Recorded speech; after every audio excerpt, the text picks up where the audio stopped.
All right. Welcome to the New Moon Cosmic Twister Circle. We're about to share the new moon transmission for this lovely new moon in Leo. You can follow along on the screen if you can see that. So the new moon happened on Thursday, July 24th. The sun and moon were both at 2 degrees of Leo, and that's typical for them to be conjunct. That's what a new moon is.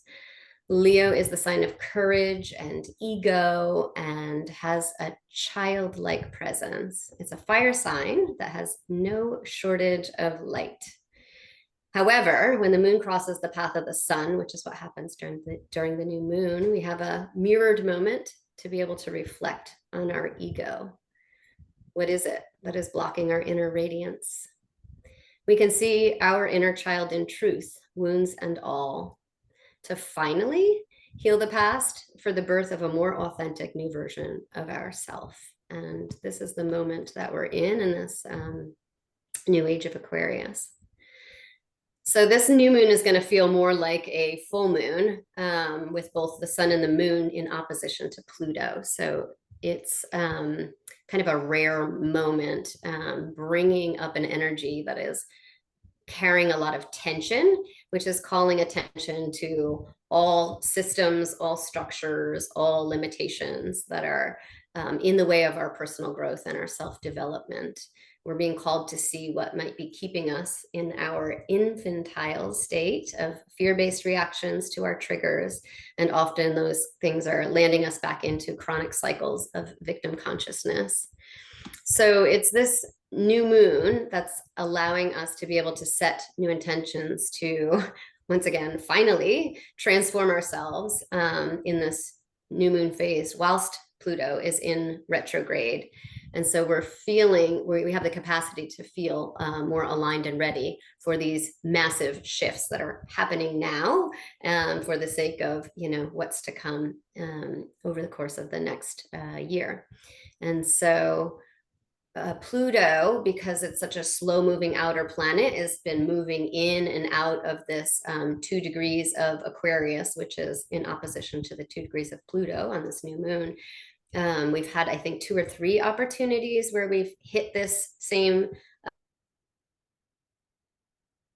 standpoint, and we're going to have one more final go in October, which is telling us that this is the moment of metamorphosis. So we get to finalize all these aspects of our shadow work, our parts work, our inner child work, all of the things that we're bringing to completion of the old story, allowing us to let go of what's happening to our past. Are we loyal to ourself, our authentic self, or are we loyal to the distortions which we are born into, again, because of these structures and institutions and, family heritage, just beliefs and values that are turning us away from ourselves. So this is a real key moment in the splitting of the timeline for the sake of the evolution of humanity. And that sounds, really big and really obscure for some, but we are literally feeling the personal energetic shifts that are allowing us to be more authentic. And when we become more aligned in our authenticity,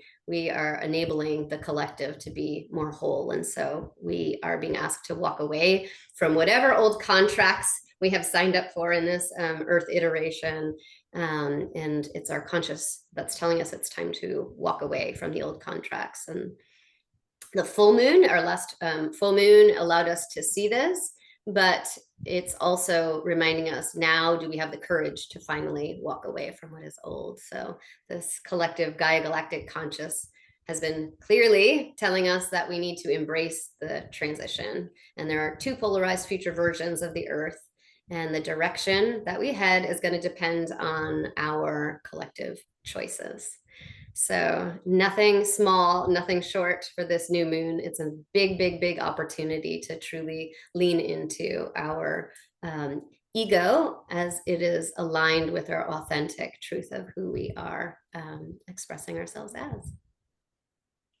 With that, I will turn the story over to you, Ruth.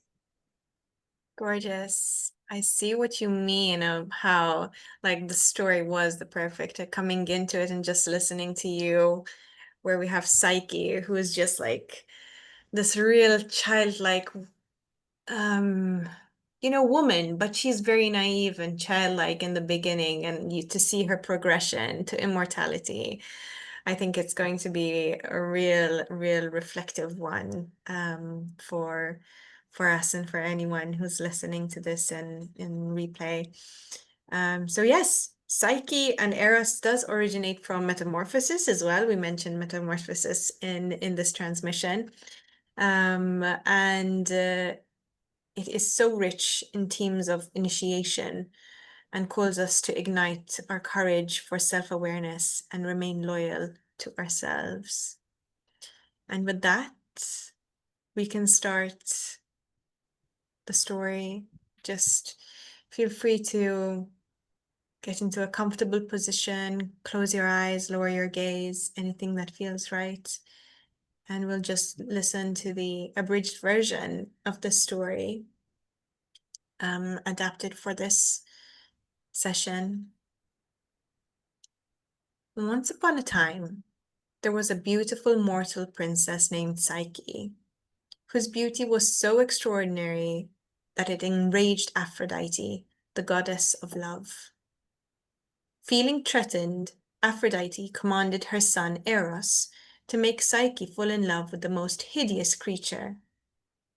But when Eros laid eyes on her, he was so captivated by her beauty that he pricked himself with his own arrow and fell deeply in love. Desperate to protect Psyche from his mother's wrath, Eros took her to his hidden palace. For a time, Psyche was happy, living in luxury, but soon she grew lonely and longed to see her husband's face. Eros forbade her from looking upon him, but when her sisters visited, they convinced her that she must discover who he truly was. One night, Psyche lit a lamp to gaze upon him while he slept. In her curiosity, she spilled hot oil on him, waking him. Heartbroken, Eros fled, leaving Psyche to wander the earth in search of him. Unable to find him, Psyche turned to Aphrodite, her mother-in-law. Aphrodite subjected her to a series of impossible trials and tasks, each meant to break her spirit. Psyche was tasked with sorting a mountain of grains, gathering golden fleece from dangerous creatures, fetching water from a treacherous river, and even journeying to the underworld to retrieve a box of beauty from Persephone. With each challenge completed, Aphrodite grew more furious, unable to blame Psyche for failing. Finally, after retrieving the box, Psyche, overwhelmed by curiosity, opened it and fell into a deep, death-like sleep.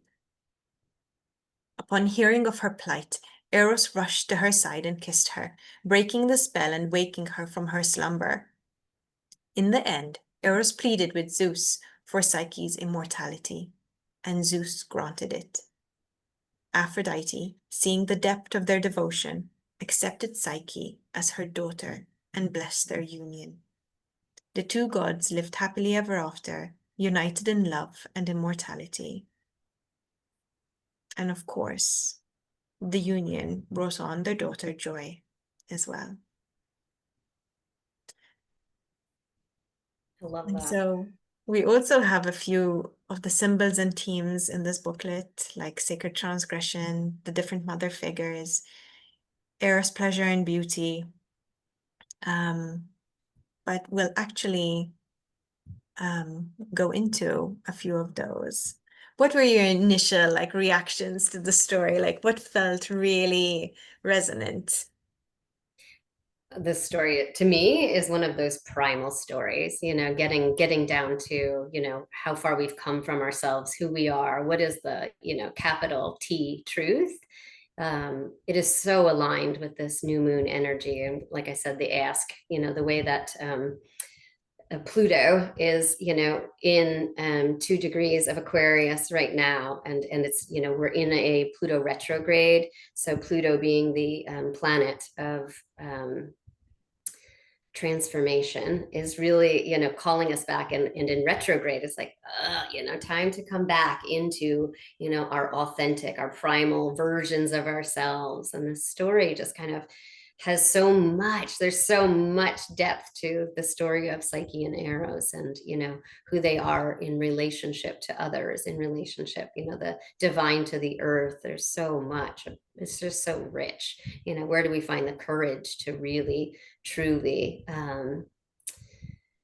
become, to become the initiators of truth. Mm-hmm. So Yeah. much to dive into. Yeah. And you mentioned that like the choices we make will make the difference now. And this is like even in the story, right? She has so many options. To choose to see him is definitely one of the first. To accept her fate in the beginning, where, she was not managing to find a husband on Earth. And she accepted her fate to marry a monster. And this is how Eros finds her on top of a mountain and is able to take her with him. And there are so many points in the story where things might go one way and then they decide something else and it goes another completely. And that is what a sacred transgression is, and the choice to make something different, and it becomes a sacred choice. Absolutely. Oh, I've read so many long form versions of this story, and I just get this image. I remember Psyche being at the top of the mountain and just getting goosebumps just thinking about, the remembrance of this image. It's like, she wants to, she needs to, she's signed this contract, and it's like, am I ready? Am I ready? And just like in an instant, I can't even remember. There's just, a whirl of ethereal energy that just, it's the decision point. It's the choice point. It's like, are you in or are you out? And that's this Yeah. in the Mayan, Mhm. in the Mayan calendar, we are informed about, this moment in time and these, two pathways. And so we have these choice points. And I would say, these astrological initiations are, inviting us into these, choice points. And when we have stories like this, it's just a remembrance of, oh, these choices are sacred. And, it is part of our karmic path. I didn't speak much about the nodes of fate that we're in right now astrologically, but it is very profound. Also, it's just like a real profound moment to be leaning into the ideas of karma and fate and changing things for the sake of the whole, for the greater good of humanity. So the idea is that, these personal choice points are having an effect because it's a collective tipping point that we will get to as a humanity when there's enough of this attunement, this alignment with these energies in the direction that we choose to go. And there's no right or wrong, right? There's no good or bad. It's, do you jump the cliff or do you climb back down? It's related, to the story of Sisyphus. I think, in the full moon, it's like we were given the opportunity to see things, to kind of find clarity, to, step out of our story of, climbing the mountain over and over again, pushing the boulder up the hill. So it's one thing to see it. And now in this, 2 weeks later, the new moon phase, we have an opportunity for this new beginning. So the choice point is real. And as I had mentioned in the transmission, we also will have this choice point. We will pass through it again in October when Pluto goes direct at the same 2 degrees of Aquarius. And so for me, my sun sign hits 1 degree of Aquarius, and so I'm just like right conjunct this really profound direct metamorphosis energy, and so it's hitting me very personally and profoundly. Mm. Mhm. But Mhm. understanding and being able to lean into the mythology is like, oh, there's meaning to it. Oh, this is doesn't make it feel like I have to shoulder the weight of it, but I get it. I get the alignment of what this energy is for me personally, and creates like a devotion to that path, right? Yeah. I love this. Yeah. I love that. I love that. I think it does like these stories are centuries old, and then it's like but we go through these things. Yeah, I'm We're going through curious this how you kind of feel this, thing. how you're feeling this energy. Yes, I don't know. I feel like there's definitely this curious tension. I feel right now I'm at the stage of the story as well where her sisters are telling her, shouldn't you know his face? Shouldn't you know who your husband is? And she's like, oh, yes, but it's so good right now. Like it is, life is good. Um, but then you have the feeling that you need to know, right? And we were talking about this as well a bit before Yeah. the session as well, where you want to know less, but then you want to know more, right? You feel like you're ready to grow, you're ready to have and take on certain knowledge. And I feel like we're at this point, which is another kind of turning point in her story, where she's like, I do need to see, I do need to know my husband. I have the right to know my husband, right? And this could be anything. This could be, I have the right to know what this implies for me in my life, whether it's to do with work, personal life, whether it's to do with, I don't know, a really small decision or a really big decision that we're taking right now. But we do have the right to know all the facts or all the reasons for the consequences that come with any decision. Yeah, I feel like this is like a really, really neat, like reflective point as well, where it's like you're doing the work and you're like, okay, I'm ready for more. I'm ready for growth. And I think it's also very similar to when she gives her the tasks. I love how Aphrodite is just this rootless, even though she's like the love goddess, she is such a forceful figure.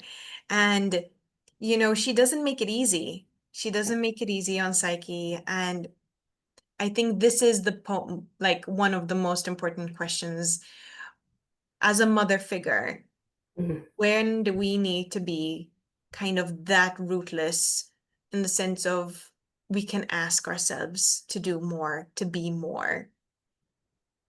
I Uh, love, I love that you mentioned that because I feel, Aphrodite, as this mother figure has this ferocity that our collective, our current modern culture kind of washes out, that power, that power of the mother, where we see mothering as, just being very passive and gentle and, and which is, obviously, yes, an aspect of, the mother archetype. But what she mhm, brings to the table is like, don't forget, there's this real primal, wild way of mothering that, as I was saying, this collective conscious is is allowing us to remember that aspect as important as the tenderness and the gentleness of what mothering energy has to offer. And will we have the courage to be that too, as a society, mhm, as individuals, as I'm freezing. Okay, I can see how first for a second. As as a collective, like where are we going with this? We were speaking in terms of politics prior to coming on a little bit, and it just begs the question. This divine feminine has another part that I don't see in kind of largely us embracing this, real capacitance towards, moving things. And as we see, the world change, especially from, major catastrophic climate, you know, um, change and all these earthquakes and volcanoes erupting is the earth like just shaking things up like mhm, see mhm. me. So Yes. I love calling that in because I think that is going to allow us into being really grounded in what it is that we're calling truth. I think we can have, as a collective, gotten away with this, my truth, movement of, how these little, um, I don't know. The word truth gets a little poisoned, I think, in our society, and we have a tendency to kind of want to bypass what is, actually true, and rather adopt these feelings that we're, translating into, a truth, even though, there's so much more to that word. But all of that to say that I think that's part of this process, and it's part of the ask that's coming into this energy, just like, Aphrodite is kind of sequencing these, initiatory moments of maturation. And it was what I was speaking of in the transmission, that we're still very infantile, and, the way out is to follow this divine path of maturation, right? Yes, Yeah. exactly. I love that word, maturation.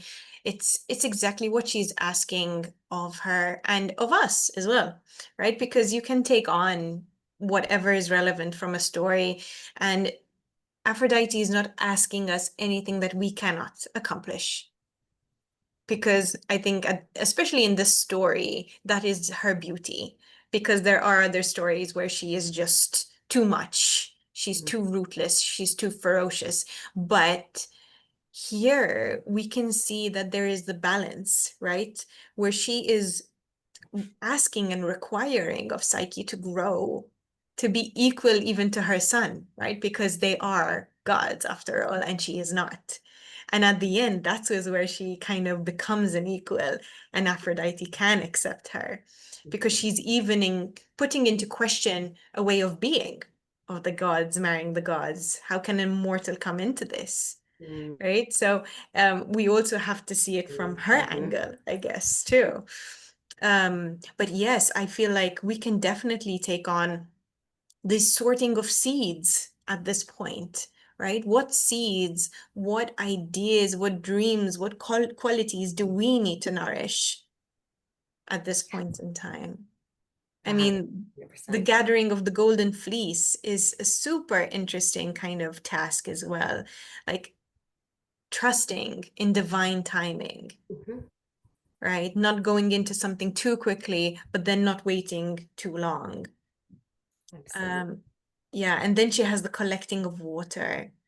Water is such an important symbol of the quality of our life, and as well the knowing, right? The knowing and the mysteries of life itself. How do we balance immersing ourselves in the complexities of life and knowing when to step back and integrate? This feels really relevant. It's so relevant. Yeah, it's so powerful too, because with the new moon and full moon, with the sun in Leo and this new moon, you have, these Leo energies, these fire energies, right? And yet the moon is a water symbol. And so it Mm. is all about balance. I mean, that's what natural law is. That's what cosmic law, natural law, when you bring those two things together, is what I call Gaia galactic consciousness. And it's just, how do we use that, to kind of form as the, essence underneath our decisions, our choice points.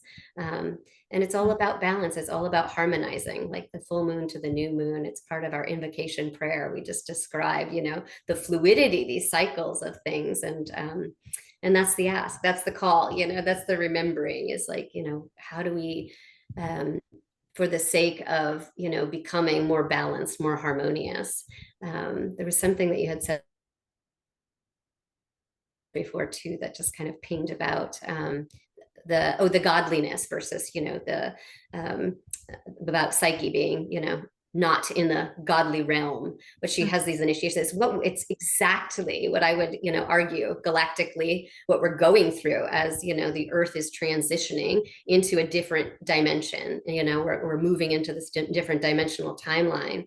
And, we're in this three-dimensional, very particle based world that doesn't have, we're not gods, we're Psyche, right? Earth is kind of, it's just that real beautiful symbol that's reminding us that, there is a capacitance to, enter into this more, godly realm, or a five-dimensional realm, something, that we are evolving into. And you had said the seeds, these golden seeds. Gold is that divine color, that's where do we plant? We have divinity. We are divinity, it's a Mhm. pilot light. And when we plant the seeds, we allow that pilot light to build, to grow, to expand. And yeah, and just to kind of be the light that helps us to grow our own, ability to be more whole and integrated. So Mhm. it's so beautiful. Mm, it is. And actually, I did want to kind of just focus a little bit on the idea of beauty, because the Mm, whole thing is beautiful. But then the last task is asking Psyche to bring the beauty box from the underworld, from Persephone. And it's like, what could be in Persephone's beauty box, mm, right? I mean, why would the goddess, who is the goddess of love, of beauty itself, need anything else? And I definitely feel like this is just the wisdom that Persephone has, because she too travels from the overworld to the underworld and back again. right. Um, and so there's a lot of wisdom along with her beauty, and a beauty that is life-giving. I think that's the difference. What is beauty? And in myth, beauty is just simply that which is life-giving. Mm, And I oh, think our standards are life-taking yeah. at the moment. Oh my gosh, you're gonna laugh because I don't think I shared this with you, how I love Sabian symbols. And the Sabian symbol for this 2 degrees of Leo, which is where the sun and moon both are right now. The Sabian symbol, and I won't, I don't know it exactly, but it's basically a woman with a very curated bobbed haircut. And the idea behind it is that do we take this energy? It's beauty, it's about beauty, but how do we presence our beauty? What are we attaching our beauty to? Is it, the very curated, polished external version for the mask for others? Are we curating to outsource our beauty? Or there's that, inner Mhm. beauty? Like, what it's asking us, what are our intentions behind, how we're going to lean into what it is that beauty is. It's Mm. Oh, so the story is just perfect for that moment. The beauty Yes, box, right? yes. And Mm, I mean, beauty in the sense of that which is life-giving is just those actions which nurture and nourish us, I think, right? Developing the relationships that we need, either to self or to others. We both have, girls, and I just think of, when we're just there for them, when they look around and they see us. mm, It's that accountability as well, right? And it's that's like the beauty of the everyday, yeah, of the simple, right. right? That we're there. Exactly, exactly. It's like Emma saying, don't get caught in the physical trap, the entrapment, because the beauty is the things that we can't see or feel or touch or, you know, taste or, our physical senses, like though we can access, some degree of, what beauty is, there's, and almost an illusion to like what that, yeah, Mhm.